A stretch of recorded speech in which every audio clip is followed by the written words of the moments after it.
It's time to wake up. Show's about to start. With lots of stories about blue and a bit of heart. When it comes to Joanne, you won't find no faults. But if you mess with the bull, you might get the shorts. It's time for morning. It's Morning with Bill and Joe. It's time for morning. It's gonna be a heck of a show. It's Bill and Joe. Bill and Joe.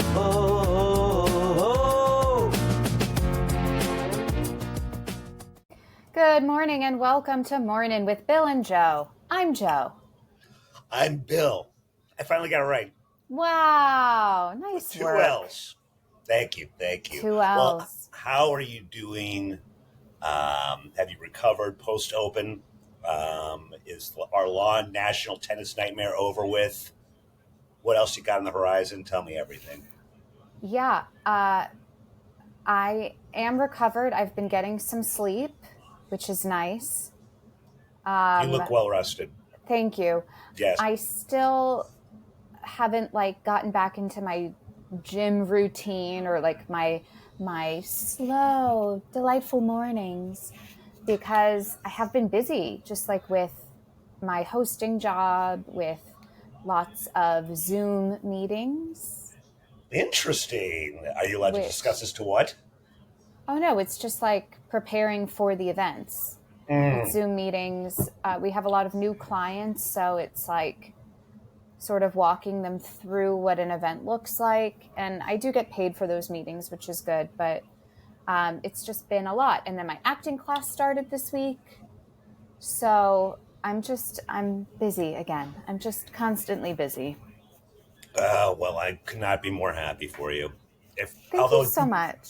You're welcome. Well, that's good. Have you been able to have any room for fun, or has this just been work? No, a little bit of fun. Douglas and I went for a hike on Friday. Very LA. Beautiful weather for a hike. But get this. We picked up some hitchhikers. Literally hikers. This is LA in the 70s. What in the hell's going on? Pretty much. So we went to Cold Spring, New York. Cold Spring Harbor? No. Just Cold Spring. I don't know. It's somewhere about a little over an hour from us. And there is a trek called Bull Hill, I think. And so we did that loop. It took about 3 hours. It was strenuous, but in a good way. Really great views, so it makes it worth it. But when we get back to the parking lot area and sort of where the maps are, the little visitor area, there was a woman, I would say around 60, and her daughter, who's maybe in her late 20s, sitting on a bench. And they're like, "Oh, did you guys just finish?" And we were like, "Yeah." And they said that they just did the shorter one. It took them longer, though. And then they go, "Any chance you're going back toward the train station?" And we're like, "Yeah, well, we're going to be heading that way." They're like, the mom asks, "Would you give us a ride?" And we were like, and I do this look to Douglas, should we? And he's like, yeah, it's fine. And so we took them. They both had slight Australian accents, but they like to travel. The younger woman said she lives in Brooklyn, and her mom, I guess, was visiting. But she said that the hike was a little more strenuous than they thought. I guess at first they were just going to walk back to the train station, but I think the woman was like, "I can't walk that far." Interesting. Yeah. So that was our good deed of the year. We took them. Very sweet of you guys. And I'll tell you what, they were the best demo to hitchhike. A younger and older woman. It just doesn't get better than that. Two chocolate and peanut butter. But also, it made me feel really good about myself because I wonder how many other people had passed this mother-daughter duo. And the mother and daughter were like, we don't want to ask them. Or they look a little scary. Yes. But then they see me and Douglas and they're like, well, this is some trustworthy, nice people. Look at these wusses. We could easily take them. I think that's what they were thinking. Oh, maybe. Yeah. Maybe. But that was fun. And then we spent a little time like in the town area, which is very cute. But yeah, just really trying to enjoy this nice weather before it gets too cold. Choir preaching. Boy, it's just whenever you think that your levels of depression can't get any lower, winter comes around. Yeah. But yeah, I've been really trying to get as much outdoors action Well, in as speaking of, possible. were you in Red Hook yesterday? Yes, How was that? lovely, lovely. I got there early so that I could get an area by the pier that has a good view of the Statue of Liberty. Mm-hmm. And then I went to Red Hook Winery for a Yes. nice carafe. You've been there, yeah? Yeah, I of was. course. You'll like Laws of Karma. I, of course, stole a Red Hook Winery glass because I thought they looked cool. And then, of course, it broke in my backpack on the way back. So Yeah. there you go. Yeah. That's what you Gosh. get, I guess. I was just thinking about that stealing today. So many people do it and I think don't feel bad. I had to go to Michael's craft store today. I had to pick up a frame for a certificate for one of my events that I'm hosting. And I saw a woman ahead of me in the self-checkout area. She has a cart filled with, I'm going to call them knickknacks because I don't actually know what it was, but there was lots of little bits. For every one she is scanning, she is just taking a handful and putting them to the side. Oh, it's self-checkout and okay. She's only scanning one thing with one hand and the other hand is moving product over to the side like she scanned it, but she hasn't. Mm-hmm. And I am just watching her, and I'm pretty sure the song that was on in the store was, it feels like somebody's watching me. And wow. I was like, this is so apropos of, it's like a movie soundtrack, truly, in that very moment. But it made me think that is probably the norm. And I am probably the outlier who does not steal things. I never do that. I always, if I particularly like a cup, and I have too many right now, so I don't do it as much anymore, I am a huge tipper. So as far as I'm concerned, I'm paying for that bad boy. Yeah, that's true. And honestly, if you did tip that well, probably the employee would just give you the cup anyway. They'd be like, that's happened before. Yeah. I have that. When I was, because I'm a good person too, visiting my friend in rehab. I of course afterwards went to get a beer, which is the appropriate thing to do after a long day of rehab. Yeah. And it's a brewery in this very small area of Connecticut, and for whatever reason, the name of one of the beers is "I Have a Small Wiener," and I have a small wiener. Pint glasses that just say that. It doesn't even say beer. I believe we did discuss on a previous episode. Good it was memory. Also the night you played trivia by yourself. Yes. Wow. I can't believe you. But I just asked because I was like, this is hilarious. And she must have been able to tell that I was an excellent tipper because she just gave it to me. So yeah, I felt like I did so many good deeds that day. I didn't want to steal a pint glass. Yeah. I feel like between my giving hitchhikers a ride to the train and not stealing, my karma must be at such a high level. You're about to go into heaven. Did she do anything that good? No, but she didn't steal. All right, let her in. I know. It must be why I do sleep so well at night. Maybe, for those of you who have difficulty either falling asleep or staying asleep, maybe just stop stealing. That might help you. Well, I'm a horrible person, and I can sleep for 20 hours, Is it sleeping or passing out, Bill? The questions we need to ask ourselves. And I said we. See how I did that? See, wasn't that nice? What's there? What's on the ceiling? What you looking at?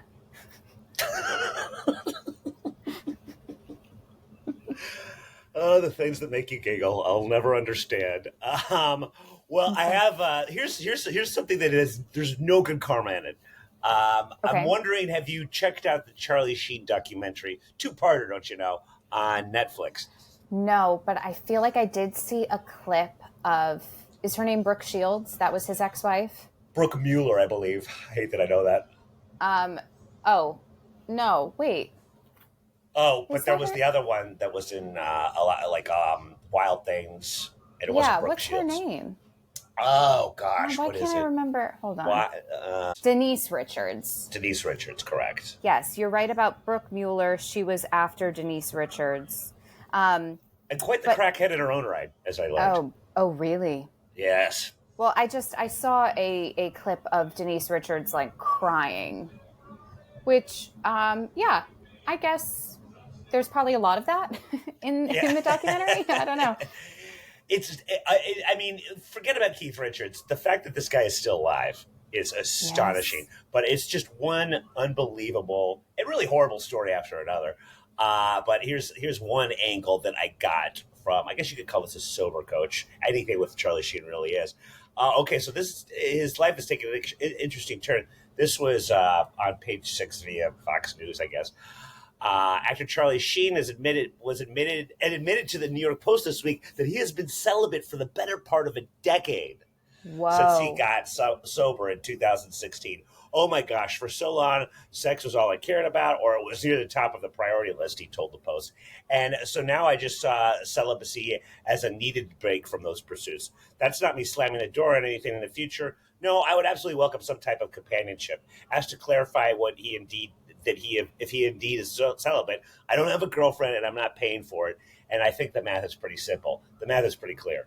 Sheen described himself in the past as essentially a sex addict. I wouldn't even say essentially. In an interview with Michael Strahan at Good Morning America this week, after revealing in his memoir, The Book of Sheen, that he lost his virginity at 15 to a Las Vegas prostitute, putting the charge on his father's credit card, Martin Sheen. Oh, yeah. Well, as one does. When Strahan and Sheen said Sheen had admitted to spending $53,000 on Hollywood Madam Heidi Fleiss's services, the major league actor replied, "That's what they knew of." He also had been candid about his sex addiction.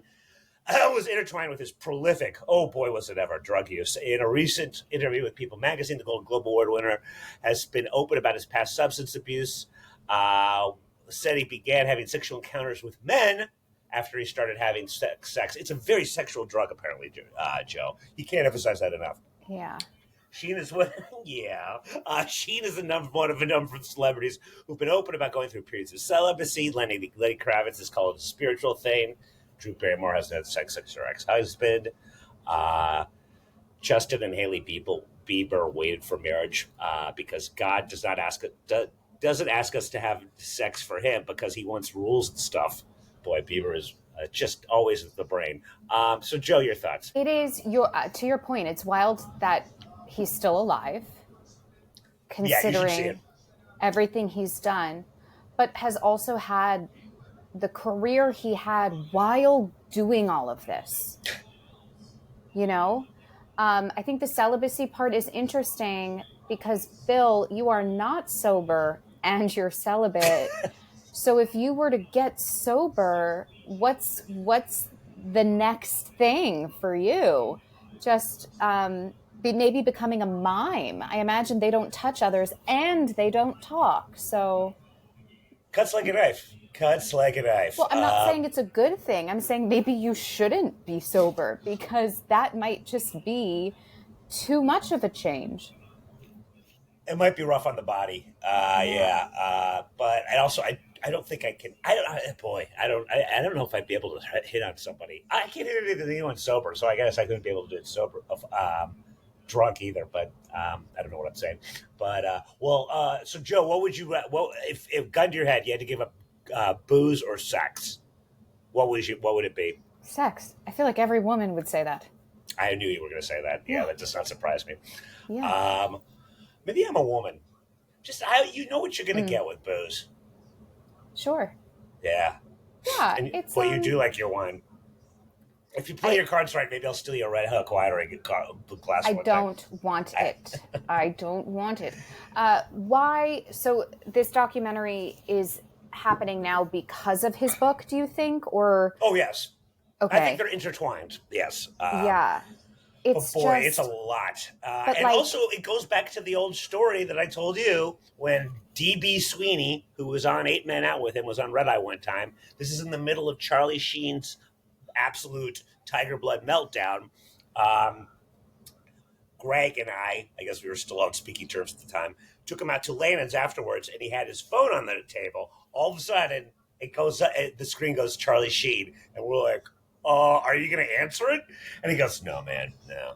And they're like, why not? He's like, if you want me to be honest, he and Will Smith are fighting over the same transsexual prostitute. I just don't understand him anymore, man. They love him. And the whole time we're like, what? And now, like, it's all being Will Smith's next, ladies and gentlemen. But, yeah, that's the proper expression.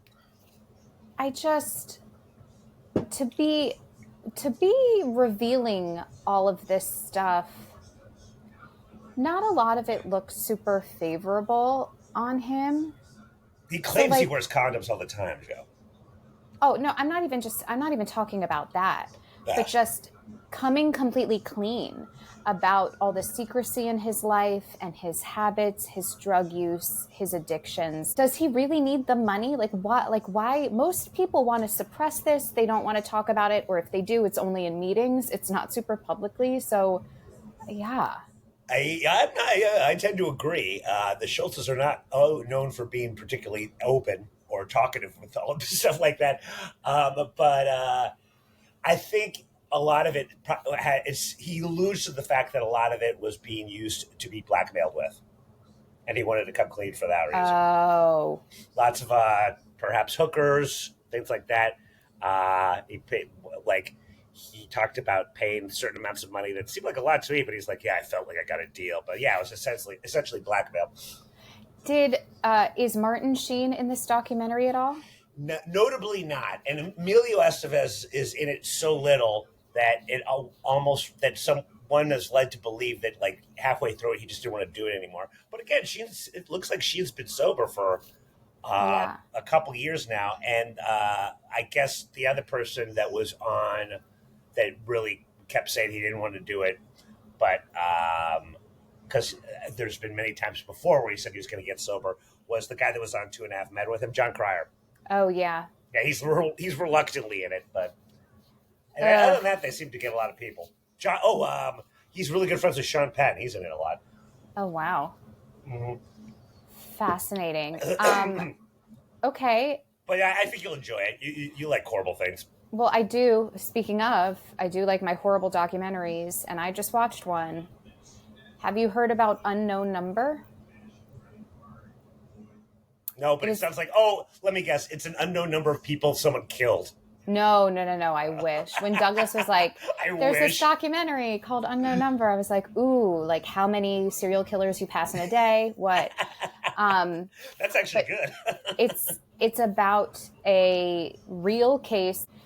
I think it took place in Minnesota, Idaho. They're all the same to me. Middle of the country. As a Midwestern, I'm offended. It was a catfishing scheme. It was a bunch of teenagers at this high school, specifically two, this boy and this girl who were dating at age 14, receiving awful text messages from an unknown number that started just as being kind of mean and bullying, like, your boyfriend doesn't like you, he thinks you're ugly, you should break up, you're the worst, you're ugly, blah, blah, blah. Then turning into, you should kill yourself. Some of the messages to the boy got really sexually graphic. This went on for over a year. Why did they block it? Well, I think they did try to block it, or they did block it, and then the person would just from another number, because it was like a random number generator. Okay. So they would be able to text again. Authorities were like, well, you all could get new phone numbers. And the mother was like, I'm not doing that, because if we're able to catch this person, I want us to be able to do so. So at least there's still like a thread connecting, right? Right. So anyway, law enforcement gets involved. The FBI gets involved. And Crazy. Do you want to take a guess who it might have been? It was a teacher, a male teacher. Not a male teacher. A female teacher? It was the girl's mother. The girl who was getting these threatening messages for over a year. And it was 10,000 messages over a year, multiple a night. It was the girl's mother. And when the FBI finds this out and the authorities go to the house, when the mother is confronted about it, she's like, yeah, like her reaction is wild. She's like, it got out of control. Yeah, I don't know what happened. And this woman is in the documentary, and she is sort of trying to explain herself. And she says that the original messages her daughter got were not from her. They were from an unknown number. But then she says, you know, people are just mad at me because I got caught. She's like, it's like drinking and driving. So many people drink and drive, they just don't get caught. And so, like, you don't get mad at them. And I'm like, how do you equate those two things? Well, so did she not like the fact that they were dating? Was that it? So it ended up being like a childhood trauma thing. She feels like I think she said she was raped when she was a teenager, and her daughter was getting to be into that age. Some of it was maybe transference. She said she felt like she was a different version of herself. They were having financial issues. She was unemployed and lying to her husband about it. So it was just like a whole can of worms. But the school principal who they interviewed, I think, said it best. It is a present-day technological Munchausen's, where instead of the mother poisoning the daughter with poison, and the daughter is sick and comes to her and, you know, she feels needed, this mother was poisoning her by bullying her and sending her these insane text messages. And then the daughter is coming to her all upset. She's like, it's okay. We'll figure this out. You know, feeling needed. It's all so screwy. Crazy. But this woman ended up going to jail, I think, for like over a year. She's not allowed to have contact with the daughter yet. But the daughter misses her mom. The daughter is interviewed and she's like, I just want a relationship with my mom. I love her. It's so weird her not being in my life. It's so screwy. Okay, I have to say, as absolutely batshit as this is, a year seems excessive for essentially prank phone calls. Except it was absolutely harassment. It was incessant, the number of like messages that they're getting. It became stalking because the boy went to, I don't know, a wrestling match or a basketball game in another town. He met a girl there who he started dating. The girl then the new girlfriend started getting messages. Yeah. What? It was wild. Oh my God. So wild. I mean, and like telling your daughter to kill herself, that's nuts. I guess she just hoped that in the best case scenario is it would just upset the daughter enough to get her to be even closer with her so that she could comfort her even more. But worst case scenario, the daughter kills herself. I mean, I don't know. It was wild. But something Douglas said, which is so true, this was an 1.5-hour documentary. And he said, look at that. There was a problem, a mystery, and a conclusion, and we know who did it.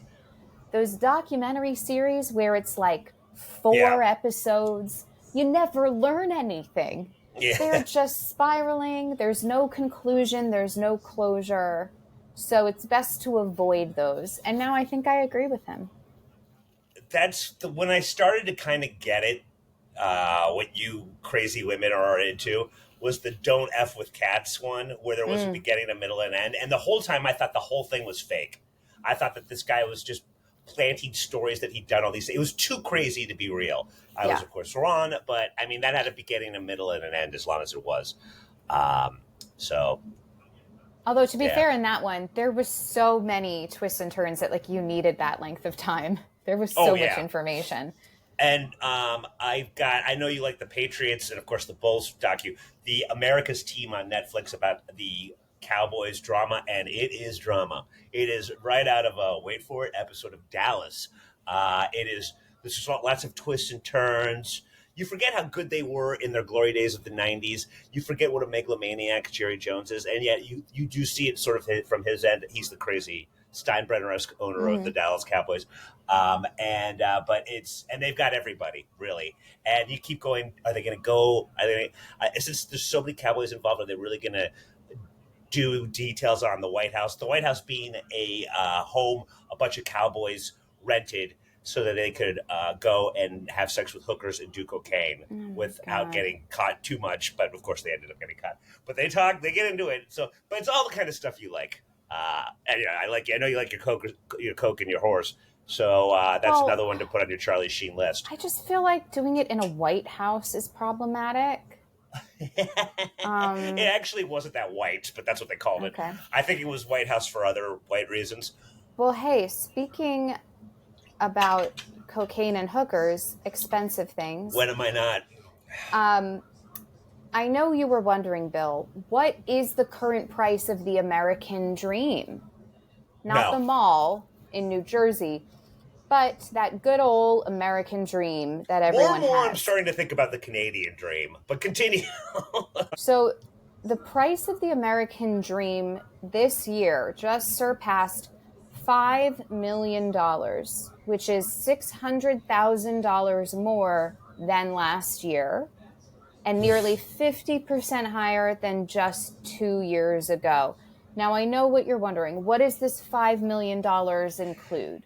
How did you get out of my head? You're just getting all of these things. It's all of the American goals, right? And milestones. The cost of a wedding, your health care, retirement, raising 2 kids, paying for their college, a new car every 5 years, and owning a home. When I read that, I was like, new car every 5 years? I'm 7 for 7. I don't have to worry about any of that shit. Yeah, I should probably start worrying about healthcare. Bill, I guess you have none of those things. I have none of those things. Wow. That's insane. Well, you have healthcare. Not by choice.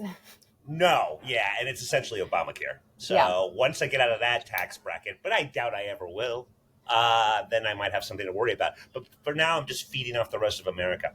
So this is from the New York Post. Author and Investopedia's chief editor, Caleb Silver, what a title, says, what most Americans deem to be reasonable financial milestones in their lives are becoming increasingly expensive, outpacing inflation, and are seemingly out of reach for many. The price surge this year in part was due to Investopedia.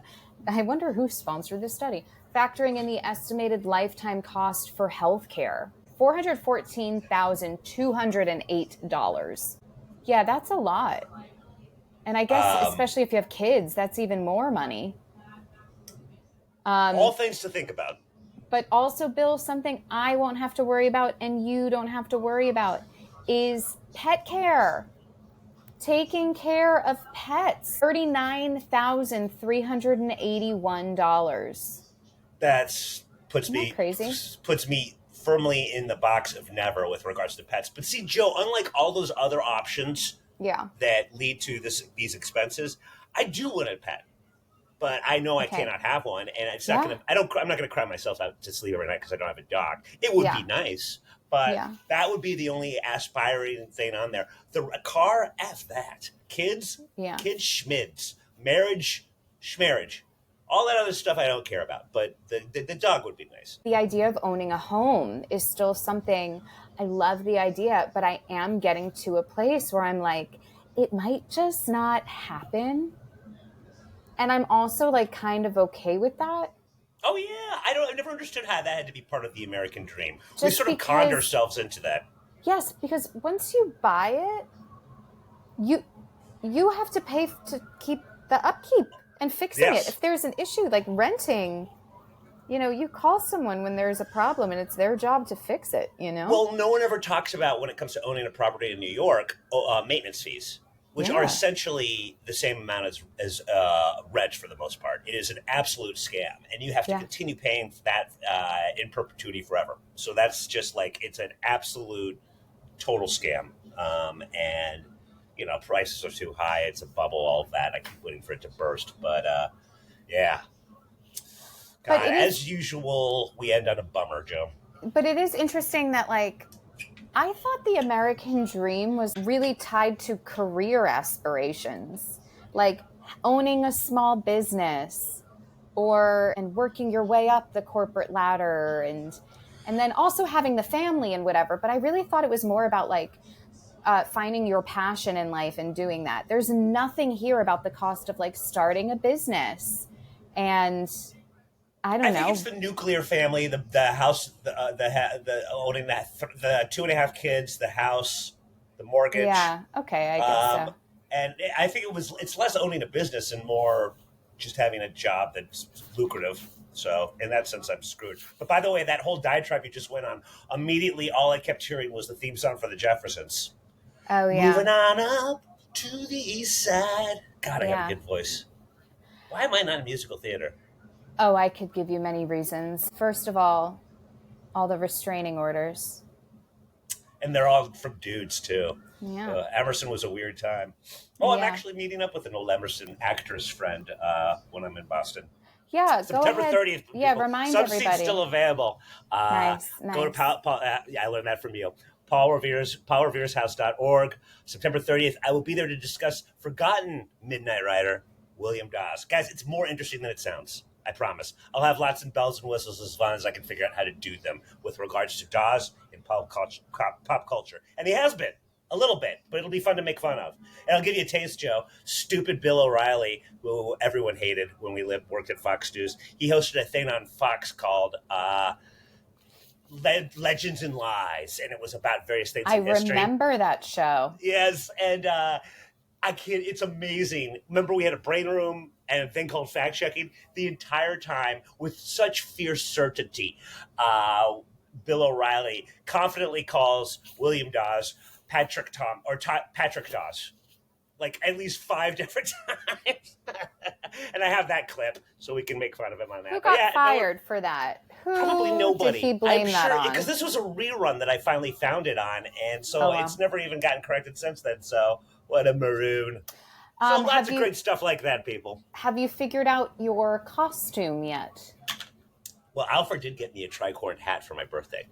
Wow. Which, of course, is the kind of birthday present I should get from him. But I have a feeling it got mailed to New Jersey. But I think it's one of those like historically accurate ones, you know? I think it might be a little... And you know what's nice about one of those hats is that they go with everything. You know, whether you want to wear cutoff jean shorts or cargo pants or even tuxedo pants. I mean, it all works. You like those. Well, there was form to the function, Joe, because they could be used to collect rainwater to drink when it would rain heavily on the colonial troops. Really? With the way that it was. Yeah. You should share that fun fact with everyone. I think I will. Thanks to you. Yeah. Maybe less about William Dawes and more about hat history. I mean, we're going to go off on some tangents because there's not a whole lot there I am learning. But sure. Yeah. No, I like that. Do you have anything else? Oh, walking tour 2 weeks, I think. That was at Walks. Thank you. Go for it. What do you got? Where can I find you? More you, Joe.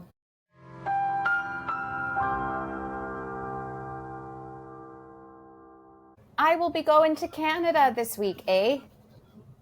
Nice. We're so international today. I can't wait to visit the water closet. Nice. Or the loo. I forget what they call it. No, I'm only there for less than 24 hours. It's going to be my first time in Canada. I'm going to see very little Toronto. Yeah.